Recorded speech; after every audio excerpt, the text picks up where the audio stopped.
আজকে আমি আপনাদেরকে দেখাবো অতি সহজ একটি রামেন রেসিপি।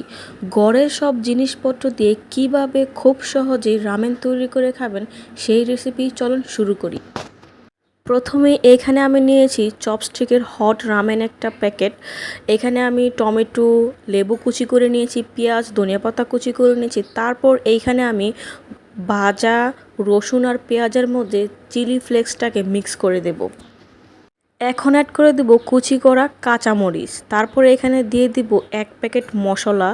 মশলাটা অ্যাড করার পর এখানে আমি অ্যাড করে দেব প্যাকেটে থাকা সসটাকে ভালোভাবে পুরোপুরি অ্যাড করার পর এইখানে আমি একটা লেবু পুরোটা কেটে রেখেছিলাম, সেইটার রস আমি একটু একটু করে অ্যাড করে দেব। লেবু রসটা দিতে হবে কারণ এখানে আমি সয়া সস দিই নাই। পুরাটা লেবু অ্যাড করে দেওয়ার পর এই মশলাটাকে মিক্স করে রেখে দেব। এই মশলাটা মিক্স করে রেখে দেওয়ার পর এখন আমি চলে যাব রামেন তৈরি করতে। এখানে আমি পরিমাণ মতো পানি গরম করে নিয়েছি। পানি ফুটিয়ে নিয়ে এইখানে আমি 2 প্যাকেট রামেন এক এক করে অ্যাড করে দিচ্ছি। 2 প্যাকেট রামেন অ্যাড করে দেওয়ার পর এইটা গরম পানির সাথে মিক্স করে নেব। এইটাকে এখন আমি 5 মিনিটের মতো কুক করে নেব। 5 মিনিট কুক হয়ে গেলে এখানে আমি অ্যাড করে দেব মশলা। আরেকটা মশলা রেখে দিয়েছিলাম সেইটা। এখন আমি অ্যাড করে দেব সস। এই সসটাকে এখানে আমি অ্যাড করে দেব।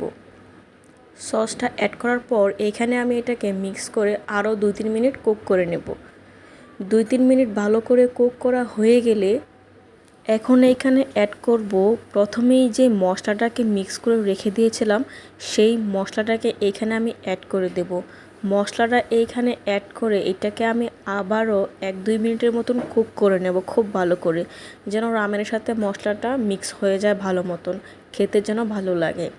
এই মশলাটা আপনারা অবশ্যই বানাবেন এবং অ্যাড করবেন, তাহলে আপনারা আসল রামেনের স্বাদটা পাবেন। অবশ্যই বাসায় ট্রাই করবেন, খুব সহজ একটি রেসিপি। ফাইনালি আমাদের রামেনটা রেডি হয়ে গেছে। দেখেন দেখতে কতটা সুন্দর হয়েছে।